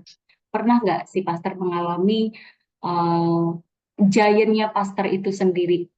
Perasaan mungkin terintimidasi atau apapun ya bentuknya, dan bagaimana pastor menyikapinya, pastor? Mungkin ini juga sebagai pengajaran buat kami yang rindu dipakai Tuhan lebih lagi. Maksudnya ngalami intimidasi. Ya, apakah pastor, seorang pastor Hengki juga pernah mengalami intimidasi, giantnya Pasti. pastor? Pasti. Oke. Tidak mungkin ada perkara besar tanpa ada sebuah hambatan yang besar. Tidak mungkin ada sebuah breakthrough yang besar tanpa ada sebuah tantangan yang besar. Semua tantangan yang besar, semua intimidasi, semua musuh yang besar dalam hidup kita, di belakangnya adalah sebuah kemuliaan yang besar. Oke, untuk Yusuf menjadi seorang Perdana Menteri, dia harus lewati namanya 13 tahun, masa pembuangan. Daud harus mengalami 13 tahun juga, masa pengejar-ngejaran hidupnya dari Saul. Musa harus mengalami 40 tahun di padang gurun di Midian untuk menjadi seorang gembala. Artinya, semua pasti ngalami. Saya pernah ngalami dalam hidup saya. Dan itu bukan cuma satu kali, itu berkali-kali. Masalah keuangan, saya harus bisa menerobos itu sampai titik. Gembala saya itu pernah ngomong sama ini, Engki, dalam hidup itu harus ada 3. Sebagai seorang pendeta. 1, kamu terus merdeka masalah keuangan. 2, kamu hati-hati dengan nama immoral. 3, kamu harus yang ketiga itu apa ya? Keuangan. Oh, 1 adalah diurapi. Gue sebagai seorang hamba Tuhan, gue harus diurapi. Karena pengurapan itu membuat orang itu berbeda.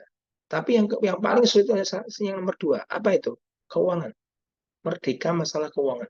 Banyak pendeta itu tidak bisa merdeka masalah keuangan. Padahal pelayanan itu butuh uang yang cukup besar. Nah, kalau sebagai pemimpin, sebagai pendeta, kamu tidak pernah breakthrough masalah keuangan.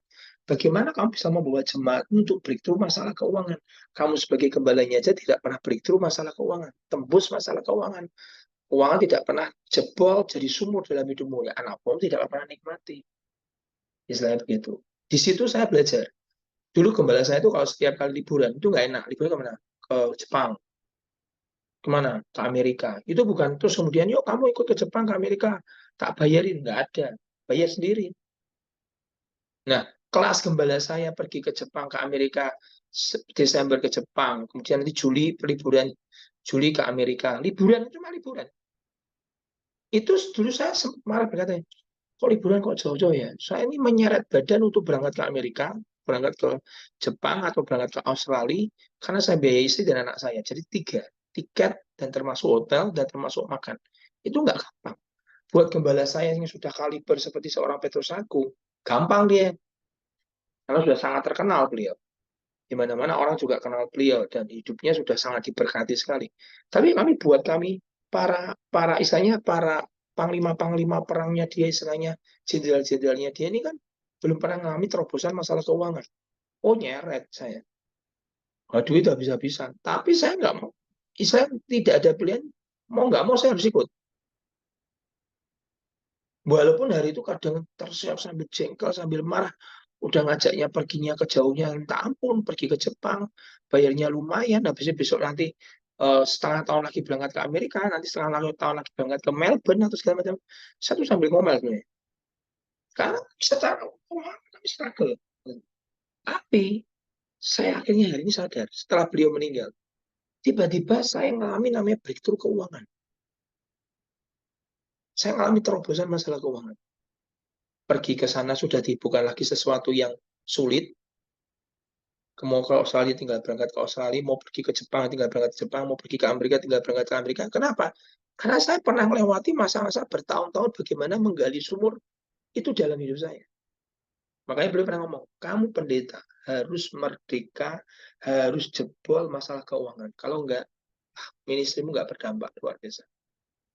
Karena Injil itu butuh uang. Kasih makan orang miskin butuh uang. Kasih beasiswa butuh uang. Bangun sekolah butuh uang. Bangun pastor di gereja orang butuh uang.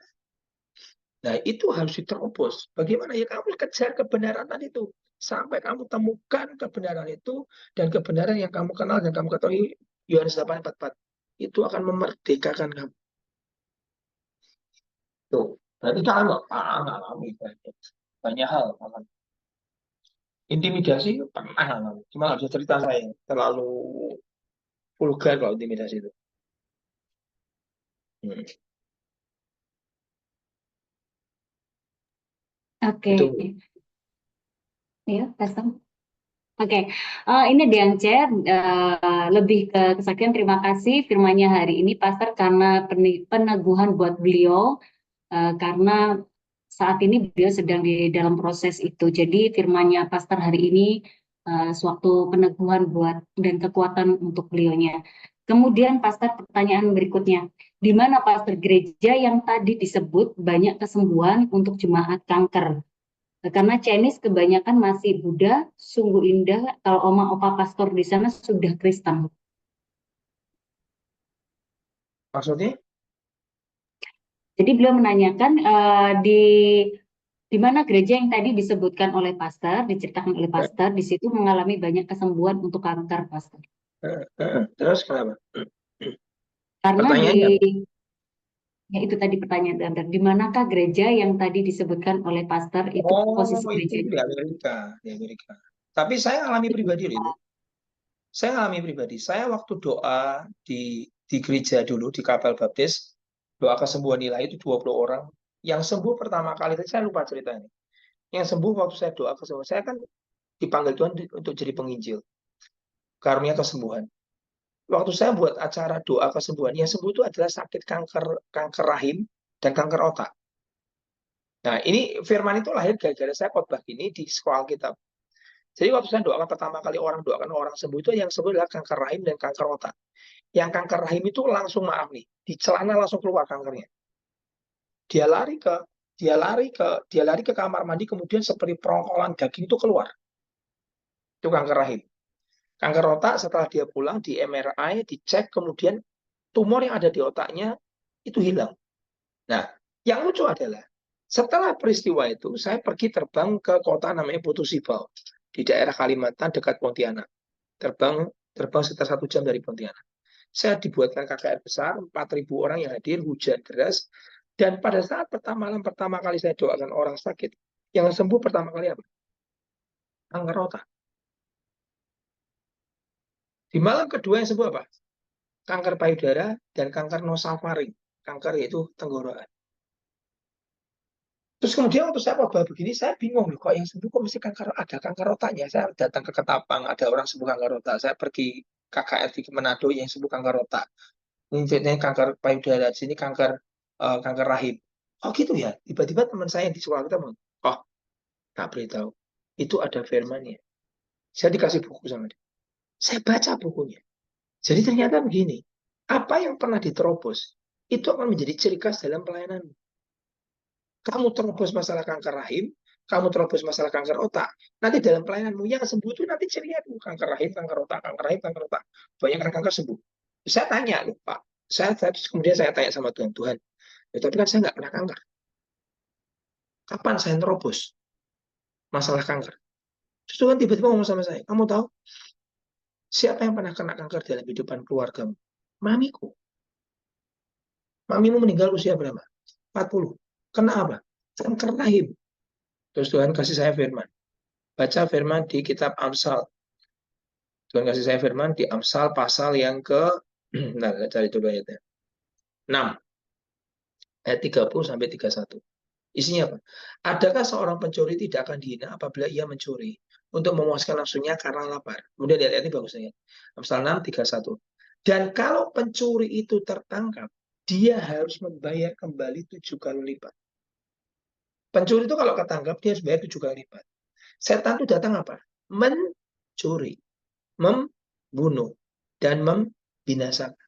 Nah, terus dia ngomong sama saya gini, kamu lihat, Mamimu tuh dulu pernah dicuri pada saat usia masih 40 tahun. Kena kanker rahim. Begitu terus kamu belajar, saya waktu pulang dari Swedia itu saya belajar tentang healing. Saya nonton film YouTube berjam-jam dan segala macam. Saya baca bukunya, saya baca firmannya, saya baca buku tentang healing itu luar biasa. Kesembuhan pertama kali yang saya terobos adalah apa? Kanker rahim dan kanker otak. Mami saya meninggal kenapa? Kanker rahim. Dan Alkitab berkata apa? Kalau pencuri tertangkap, dia harus kembalikan berapa? 7 kali lipat. Oh, ngerti saya. Berarti nanti kalau saya doa kesembuhan ilahi, di mana segala macam, yang saya tanggung pertama kali adalah penyakit kanker. Kenapa?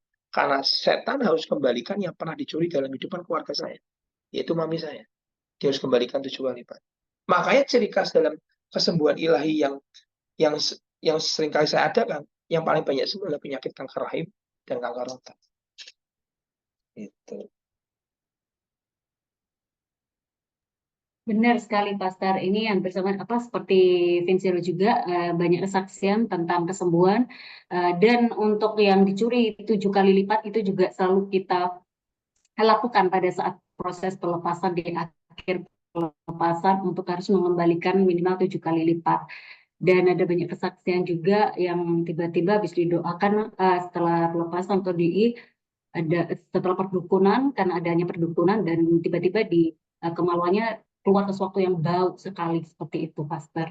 Thank you, Pastor. Untuk selanjutnya, Pastor. Nah, berkaitan dengan giant killer. Bagaimana untuk membedakan mana yang seperti itu adalah prosesnya Tuhan untuk mengalami proses Tuhan seperti Yusuf, seperti Daud, atau itu malah sebagai warning dari Tuhan bahwa kita tidak boleh lanjut seperti itu. Mungkin kesulitan-kesulitan yang ada, mungkin beberapa yang pernah bertanya juga, bagaimana kita bisa tahu itu bukan dari Tuhan atau kita harus lanjut. Mohon pikirannya, Pastor. Kalau dari Tuhan itu selalu akan membawa buah yang luar biasa. Pasti ada buahnya. Memang seringkali yang dari Tuhan itu sulit. Prosesnya tuh nggak mudah. Tidak membalik tangan. Prosesnya lama. Seperti harus disirami dulu, harus dicangkuli dulu, dipupuk dulu, dan segala. Itu prosesnya panjang. Seperti Daud dia 17 tahun. 13 tahun dia tunggu. Yusuf 13 tahun tunggu. Musa 40 tahun. Itu lamanya luar biasa. Tapi saya belajar ini. Sekalipun misalnya itu adalah sebuah kesalahan. Misalnya kasih kesaksian. Harusnya juga keluar di khotbah saya yang ini. Itu muncul dari sebuah kesalahan. Dan kok bertobat. Bisa nggak setan harus kembalikan 7 kali lipat? Bisa banget. Ini ada cerita ini, bagus. Ada satu pendeta dari Sumatera. Dia pakai duitnya jemaat. Dia pakai duit jemaat.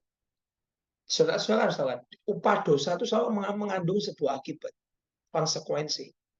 Akhirnya ketahuan jemaatnya, gerejanya hancur, rusak, berantakan. Jemaatnya yang jumlahnya ratusan keluar semua, 100 lah. 80 sampai 100 keluar semua. Ini pendeta di Sumatera.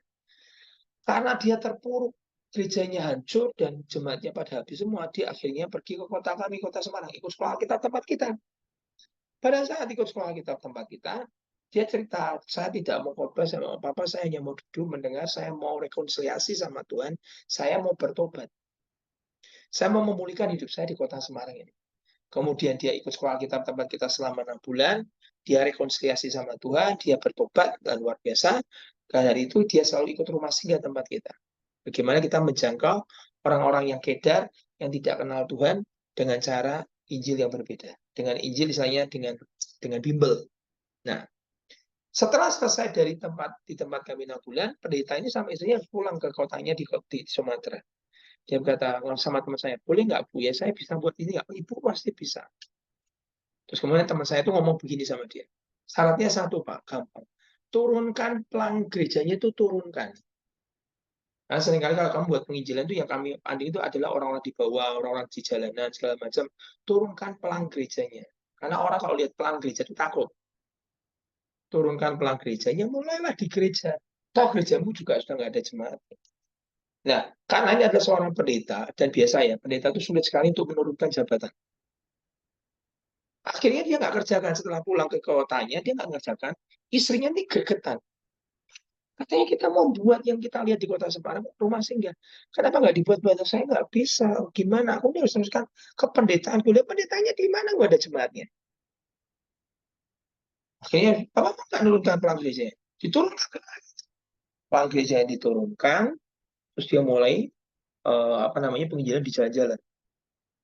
Sudah tahu jemaahnya berapa? Hari ini ratusan, hampir 1.000. Pasang pelang gerejanya lagi, orang-orang itu mulai dibaptis. Di sini pelajarannya apa? Dia memulai sebuah kesalahan, nanti ya. Terus dia bertobat. Pada saat dia bertobat, dikembalikan berapa? 7 kali. Pelang gerejanya penuh, banyak sekali jemaatnya. Jadi Tuhan itu adalah Tuhan yang melihat hati kita. Saat kau kembali, kau bertobat, walaupun itu sebuah kesalahan, akan Tuhan kembalikan. Gitu ya. Tapi kalau misalnya kita ngerti ini dari Tuhan apa enggak, seperti Paul, dia sudah pergi ke Afrika, menangkan 10.000. Dia mau istirahat selama 1 tahun. Karena anaknya ditinggal hampir 3 tahun. Dia balik, dia jemput anaknya, dia kembali istirahat sama anaknya, dia mau balik lagi ke Afrika. Tiba-tiba Tuhan ngomong, stop, berhenti, kamu tidak boleh kembali ke Afrika. Kamu harus bangun pasukan doa. Ternyata ada tugas khusus. Begitu dia bangun pasukan doa, akhirnya pasukan doa ini yang menghancurkan rezimnya Hitler. Hitler tumbang, perang di Rusia kalah, pasukan doa terbentuk, akhirnya jadi menara doa, jadilah sekolah Alkitab. Dan ternyata series bawel kerinduannya ingin menangkan Afrika itu nggak pernah hilang. Dia sudah menangkan 10.000, tapi masih ada yang lebih banyak lagi. Lahirlah orang bernama Rehat Bongke. Lahir dari mana? Dari sekolah Alkitabnya Risbawel. Rehat Bongke ini adalah orang yang membawa api dari Wales, dibawa pergi ke Afrika. Dan hari ini Rehat Bongke mencatat orang decision card. Itu 80 juta orang Afrika terima Yesus. Melalui pelayanan siapa? Reinhard Bonnke. Reinhard Bonnke dari mana? Dari Risbawel. Risbawel dari mana? Dari Welsh Revival. Di Welsh Revival dari siapa? Dari Evan Roberts. Dari mana itu? Giant killer semua. Jadi pengaruh sumur kegerakan atau warisan rohani iman itu bisa turun. Bahkan itu apa? Kamu akan lakukan perkara-perkara yang aku lakukan. Bahkan apa? Jauh lebih besar. Ya Tuhan. Jadi kalau ada orang yang lebih muda dari kita, dia lakukan perkara jauh lebih besar. Kita yang sebagai orang generasi yang sudah umur ya kita harus bahagia lah. Itu Bu, yang saya katakan. Sangat setuju sekali, Pastor. Pastor, pertanyaan selanjutnya, kalau cara menerobos keuangan bagaimana ya, Pastor? Misal ada sesuatu yang seperti itu langit tertutup gitu, Pastor. Kayaknya susah Baca gitu, Alkitab, Pastor, menerobos keuangan. Silakan, Pastor. baca Alkitab, terus berdoa, terus ketuk, terus cari, terus minta. Sampai kapan? Sampai mendapat. Berapa lama? One day terbuka akan jadi sumur. Kamu nggak akan struggle lagi masalah keuangan. Tapi one day-nya kapan Pak? Itu Tuhan. Bisa setahun, bisa 2 tahun, bisa sebulan, bisa 2 bulan, 3 bulan, 4 bulan. Kau kejar kebenaran itu terus. Pelajari tentang namanya ayat-ayat tentang namanya kemerdekaan masalah keuangan. Begitu kita tembus, oh hidup kita enak. Hidup dengan iman. Iman itu adalah alam yang tidak kelihatan. Itu harus dijalani, harus didoakan. Terus kayak tadi, terus kejar kebenarannya tentang kesembuhan. Begitu dikejar-kejar sampai tembus, dia sembuh dari kanker liver. Sejak itu, orang sakit kanker liver sembuh semua. Sama keuangan. Kau kejar tentang breakthrough masalah keuangan. Bebas utang. Terus cari ayat tentang kebenaran tentang bebas utang. Ucapkan, deklarasikan, doakan, ucapkan, doakan, ucapkan. Sampai berapa lama? Sampai dijawab.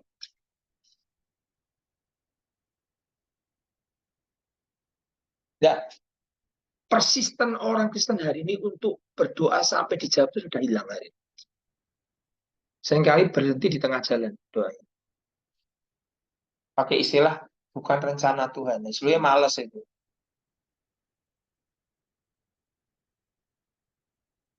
Gitu.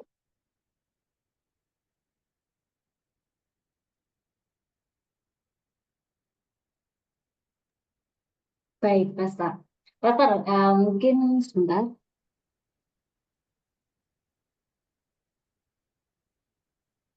pakai lutut. Pastor, malam mau tanya, kalau suami sudah tahu kebenaran tentang Tuhan Yesus, tetapi masih berbuat dosa, gimana caranya untuk memberitahukan kepada suami? Terima kasih, Tuhan Yesus berkati, Pastor. Pakai lutut. Suami kalau diomongin sama istri itu nggak mau dengerin pasti. Pakai lutut. Dah, itu paling mujarab. Pakai terus sembahyang, pakai air mata. Doakan terus, sebut namanya, ucapkan terus sampai kapan? Sampai dijawab. Ya, karena Tuhan itu kalau dari Tuhan itu mesti lama, prosesnya lama.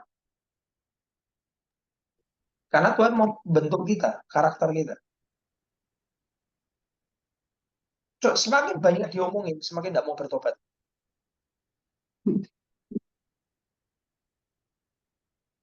Baik, pertanyaan selanjutnya, Pastor. Banyak teman dari ibu ini Chinese yang masih Buddha, walaupun waktu sekolah itu sekolahnya di sekolah Kristen, sulit mengubah kepercayaan orang, Pastor. Bagaimana caranya ya, Pastor? Mungkin Pastor ada saran gitu, tips. Ya berdoa, nggak ada cara. Semua harus dibawa dalam doa.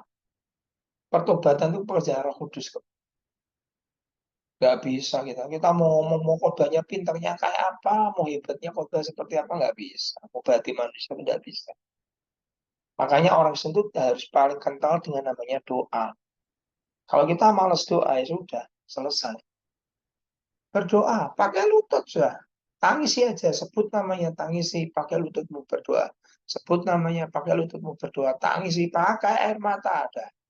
Nanti kan surga lebih tersentuh. Cepat jawabnya. Baik, tetap saya tertarik dengan statement Pastor tadi di awal, 3 hal yang dikasih informasi, diberikan semacam prinsip ya oleh orang tuanya, yaitu harus financial freedom. Kedua tadi yang ketiga urapan gitu ya, Pastor, harus mencari Ya, urapan atau bagaimana? Itu maksudnya yang poin ketiga apa ya, Pastor? jadi gini, pendeta itu harus diurapi. Kalau kamu jadi hamba Tuhan tidak diurapi, kamu nggak ada perbedaannya dengan yang lain. Karena pengurapan itu seperti magnify, seperti amplify. Itu seperti memberikan sebuah booster, power, kuasa yang membuat ucapanmu itu berbeda. Membuat kamu itu menjadi manusia yang berbeda dibandingkan dengan pendeta lain. Nah, pengurapan itu bagaimana cara dapatnya? Gampang sebenarnya. Kamu cinta Tuhan dengan segenap hati.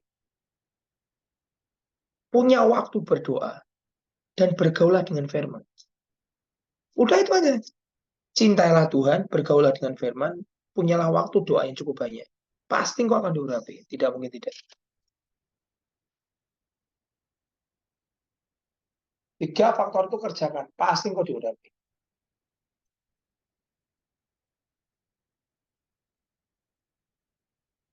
Baik, Pastor. Terima kasih. Pak, masih ada pertanyaan? Mungkin cukup ya. Cukup. Baik, Pastor. Terima kasih untuk firman-Nya, pelayanannya pada hari ini. Tapi sebelumnya, saya ajak teman-teman untuk open kamera. Kita mau foto bersama dengan Pastor Hengki.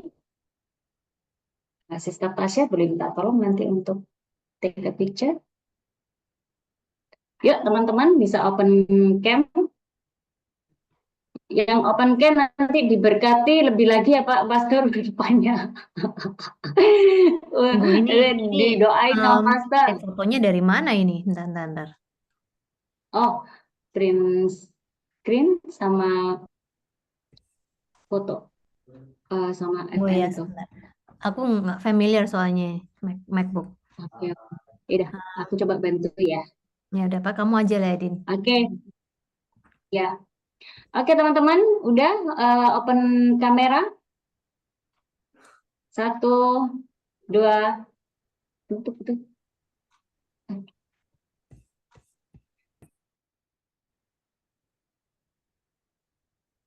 Oke, apa ini? Oke, 1, 2, 3. 1, 2, 3. Baik, Pastor, terima kasih sekali lagi. Ayo teman-teman unmute. say thank you sama Pastor Hengki untuk pelayanannya untuk Vincere Ministry. Nah, semua Uncle. thank you, Ya, Pastor. terima kasih. Thank you.